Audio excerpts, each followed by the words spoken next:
L'hôpital de la foi. Je vais vous parler d'abord du démon qui est appelé préjugé. Et on va lire pour cela dans l'évangile de Jean, chapitre 7, verset 24. Ne jugez pas selon l'apparence, mais jugez selon la justice. Alors ce verset semble tellement irréel. Nous sommes par nature des êtres remplis de préjugés. C'est pourquoi nous passons beaucoup de temps à évaluer, à classer et à comparer. Et dans les assemblées chrétiennes, les préjugés sont loin d'être bannis. Les jugements sont légion concernant le degré de pureté ou de souillure des frères et des sœurs. Les uns bien habillés, soignant leur présentation, remplis de paroles douces et bienveillantes, paraissent libres du péché, tandis qu'un autre, se présentant le crâne à moitié rasé, les membres tatoués, avec un langage cru et cabossé, il part déjà avec des préjugés très négatifs. S'est-il vraiment libéré de tous les péchés que son corps et son allure trahiraient? Son passé est-il vraiment derrière lui comme il le confesse? Mais depuis quand l'apparence révèle-t-elle l'état du cœur? L'Église qui devrait être un hôpital, trop souvent ressemble à un tribunal. Et ce tribunal révèle alors que les accusateurs qui s'y trouvent sont eux-mêmes les véritables pécheurs. Les accusateurs oublient qu'ils sont aussi des malades et qu'ils ont besoin de guérison. Parlons maintenant de l'hôpital et de la charité chrétienne.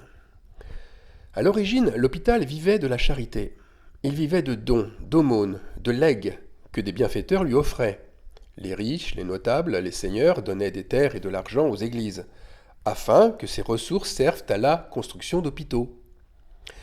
Et l'hôpital était donc une œuvre chrétienne. Pendant des siècles, les soins étaient assurés par des ordres monastiques. Et l'hôpital était voué aux plus démunis, aux sans-abri, aux malades. Pas seulement aux malades du corps, mais aux malades de l'âme. Il accueillait également les personnes âgées, les enfants abandonnés, comme aussi les pèlerins et voyageurs de passage.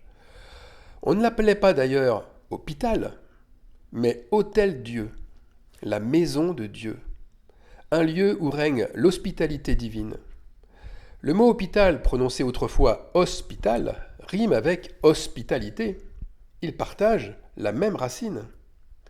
N'oublions pas que les bases du métier d'infirmière furent posées par des religieuses chrétiennes qui étaient entièrement dévouées à leur mission. Les soins prodigués étaient gratuits, parce que les malades étaient sans ressources et trop pauvres pour payer. Alors, une question fondamentale, ne devrait-on pas appeler les églises Hôtel-Dieu, un lieu d'accueil où l'on prodigue gratuitement toutes sortes de soins pour le corps comme pour l'âme? Autre question, et la foi a-t-elle aujourd'hui son hôpital? Il existe deux termes latins qui montrent le sens profond du mot hospitalité, de l'hospitalité chrétienne. Et ces deux termes, ce sont hospes et hospitis, qui signifient à la fois celui qui reçoit et celui qui est reçu.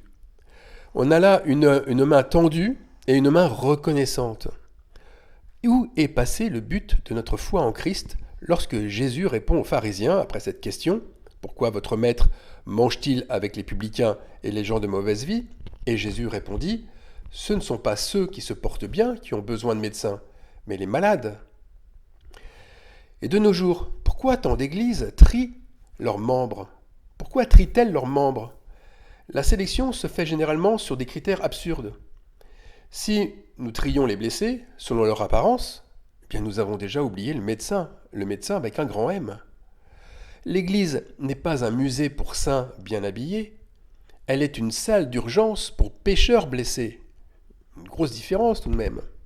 Elle devrait, comme l'hôpital le fait, et comme il leur rappelle leur mission première, elle devrait accueillir toute personne malade, perdue ou abandonnée. Or, trop souvent, les médecins des églises prennent l'habit de magistrats qui jugent et qui condamnent au lieu de porter secours et de soigner. Il y a trop de mercenaires et de loups ravisseurs dans les assemblées pour que s'organise une véritable hospitalité. Une brebis malade a besoin d'un médecin, qu'elle soit une brebis blanche ou noire. Alors maintenant, voyons l'hôpital samaritain. Dans la parabole Le bon samaritain, il agit comme un vrai médecin. Il agit comme un vrai disciple de Christ. Voyant un homme sur le côté du chemin à moitié mort, il ne cherche pas à connaître qui il est. Il ne demande pas ni son identité spirituelle, ni son passé. Il ne discute pas pour connaître sa part de responsabilité, ni s'il est à même de pouvoir payer ses soins et de rembourser son bienfaiteur. Le bon samaritain soigne. En premier, il soigne en agissant comme un médecin de campagne. Il voit tout de suite la souffrance et le niveau de blessure de l'homme à terre. Alors il bande ses plaies et il soigne ses blessures avec de l'huile et du vin. L'huile et le vin, d'ailleurs, ce sont les antiseptiques de l'époque.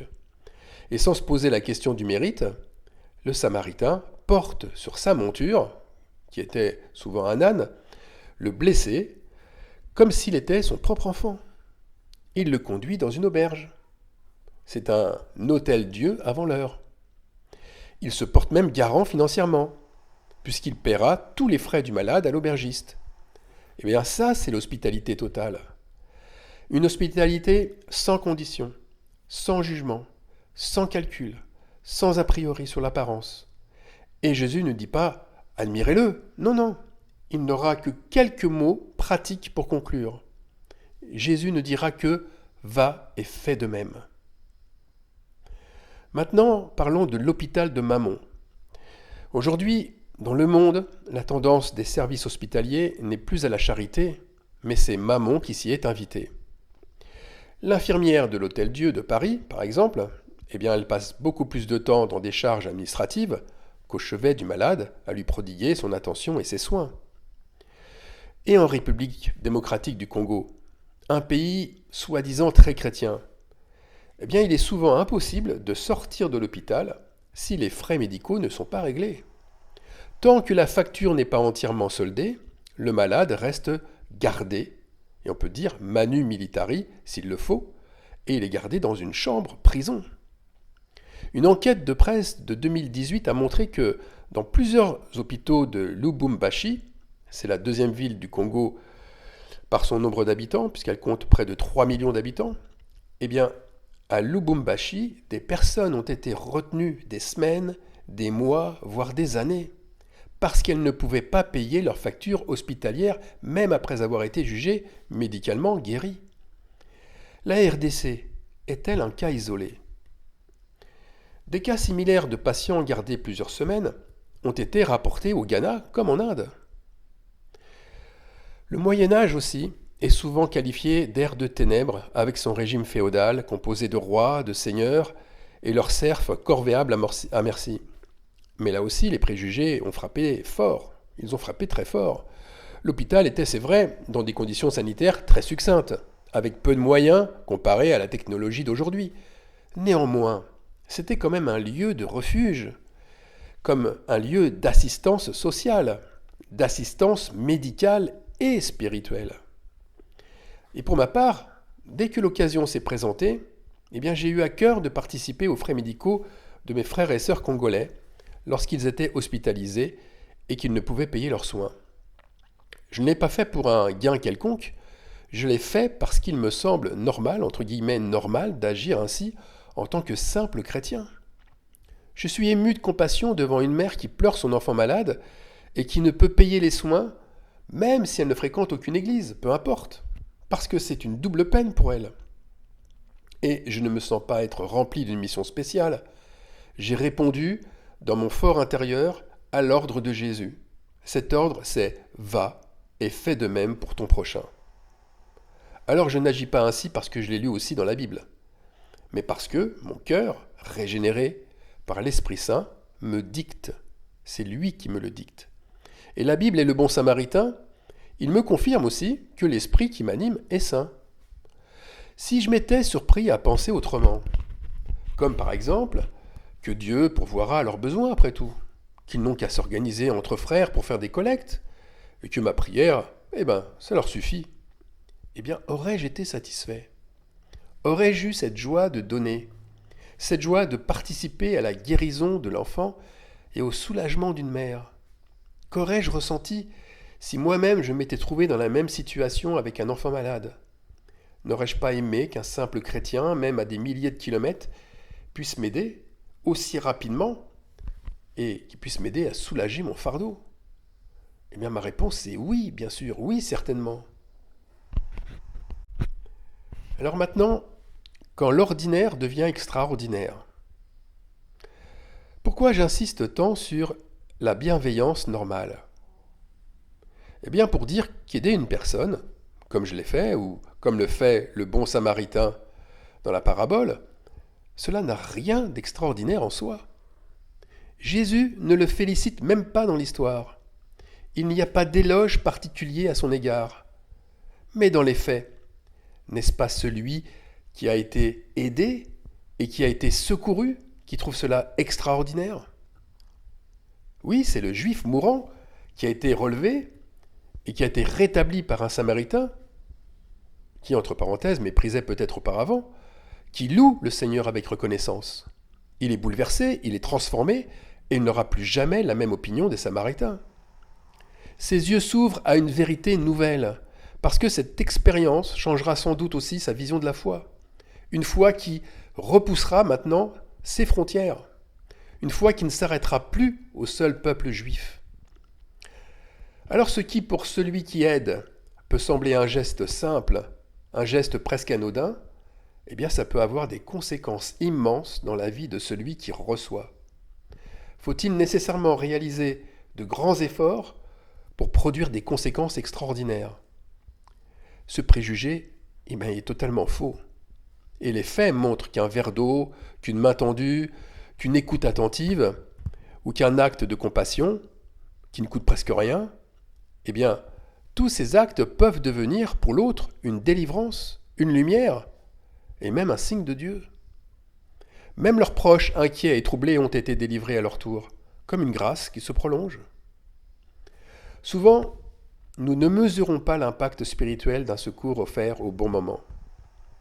Une aide discrète peut faire naître la foi dans un cœur qui se croyait abandonné.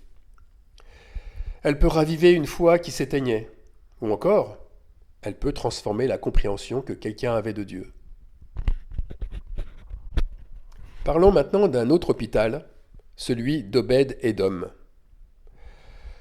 Je pense que c'est ainsi que David, deuxième roi d'Israël, a ravivé sa foi et qu'il a mieux compris les voies divines. Alors, dans l'histoire, après qu'Ouza, terrassé pour avoir retenu l'arche de l'Alliance, David fut saisi de crainte. Il était même perdu. Lui qui voulait ramener l'arche à Jérusalem, il se retrouva soudain paralysé. La présence de Dieu, qu'il désirait tant, devenait redoutable. Alors, David, n'osant pas poursuivre le chemin, il confia l'arche à Obed-Édom. C'est un lévite peu connu, très discret, c'est pas un héros national, et son nom en tout cas, son nom parle par son sens étymologique. La deuxième particule de son nom, qui est Édom, ça renvoie à la descendance d'Ésaü, un peuple souvent rival d'Israël. Mais David avait déjà brisé les préjugés concernant les Philistins, puisqu'à plusieurs occasions, il avait été secouru par eux. Et pourtant, c'est chez ce Lévite que la présence de Dieu s'installa. Cette présence se manifesta dans l'hospitalité, mais aussi dans l'aide dont David avait besoin pour retrouver sa foi. La foi en Dieu qu'il avait au départ. Le récit insiste juste sur la bénédiction que reçut le Lévite pour son secours apporté au roi. Et la Bible, elle dit en toute simplicité la chose suivante. L'arche de Dieu resta 3 mois dans la maison d'Obed-Édom, dans sa maison. Et l'Éternel bénit Obed-Édom et toute sa maison. Je ne sais pas si vous avez fait attention au texte, 3 fois le mot maison qui apparaît ici. Et cela apparaît comme pour montrer une grande sainteté qui est rattachée. L'autel Dieu fut établi dans sa maison. On peut dire que c'est hospes et hospitis, qui est celui qui reçoit et celui qui est reçu. On a là une main qui gracie, qui devient elle-même une main qui est graciée. Parce que celui qui a été secouru voit soudain la grâce à l'œuvre, non pas dans de grands discours, mais dans un geste concret, un geste incarné, espéré, et un geste qui n'attend aucune explication de l'autre. Eh bien, c'est ce que David avait besoin de vivre pour revenir avec l'arche de Dieu à Jérusalem. La lumière est venue par Obed-Édom, comme elle vient aussi dans le récit des évangiles par le bon samaritain. Lisons Matthieu, l'évangile de Matthieu, chapitre 5, verset 16. Que votre lumière luise ainsi devant les hommes, afin qu'ils voient vos bonnes œuvres et qu'ils glorifient votre Père qui est dans les cieux. Ce verset ne prend-il pas tout son relief avec les actes qui portent secours? C'est ainsi que si nous sommes fidèles dans les petites choses de la foi, eh bien nous verrons les grandes. Le secours fait en présence d'un grand public, ça nous impressionne toujours, mais les petits secours qui sont faits dans la clandestinité n'en sont pas moins valorisés aux yeux de notre Seigneur, parce qu'il juge selon la justice et non selon l'apparence. Chaque croyant doit prendre conscience qu'il peut, à un moment de sa vie, devenir un ange protecteur pour son prochain. Dieu nous arme alors comme un ange le serait pour aller porter secours. Car porter secours, c'est une parole de Dieu. Et cette parole, elle s'entend. Elle résonne à l'intérieur. La foi vient de ce qu'on entend. Et ce qu'on entend produit une action qui est la délivrance. Alors maintenant, pour conclure, parlons de l'hôpital de la foi. Nous accueillons notre prochain comme Jésus-Christ le fait et comme un hôpital accueille les malades. Dans cet hôtel Dieu, nous sommes alors l'assistant du grand médecin, c'est-à-dire de Dieu, et nous soignons, nous restaurons, nous réparons ce qui est cassé. C'est l'image de la grâce. C'est un lieu où personne n'est jugé. C'est un lieu où on ne mérite pas la guérison. On la reçoit. Et dans cet endroit, il n'y a plus de honte à être vulnérable ou à être fragile. Il n'y a que de l'amour et de la reconnaissance. Car après un accompagnement pas à pas, eh bien on y ressort avec une transformation physique, mais surtout intérieure. Alors ne regardons pas cet hôpital comme un bâtiment majestueux dont l'implantation serait un haut lieu de la foi. L'hôpital de la foi se retrouve à un endroit bien précis qui s'appelle la rue de l'inconnu. Il se monte comme un camp de nomades sous tente et comme les hôpitaux militaires au milieu des combats, dans l'urgence, pour apporter une aide là où le besoin est le plus fort. Cet hôpital de campagne, eh bien, il est par définition très mobile et provisoire. C'est Dieu qui montre le chemin. On ne sait pas où est la maison. On ne sait pas où est la maison de Dieu, on ne sait pas où est l'hôtel Dieu. Et on ne sait pas non plus où était la maison d'Obed-Édom, où elle se situait, et donc où se trouvait l'arche de l'Alliance que David avait confiée aux Lévites. La présence de Dieu, elle se meut dans la nuée, comme sa grâce, qui touche celle ou celui qui ne le méritait pas en apparence. Amen.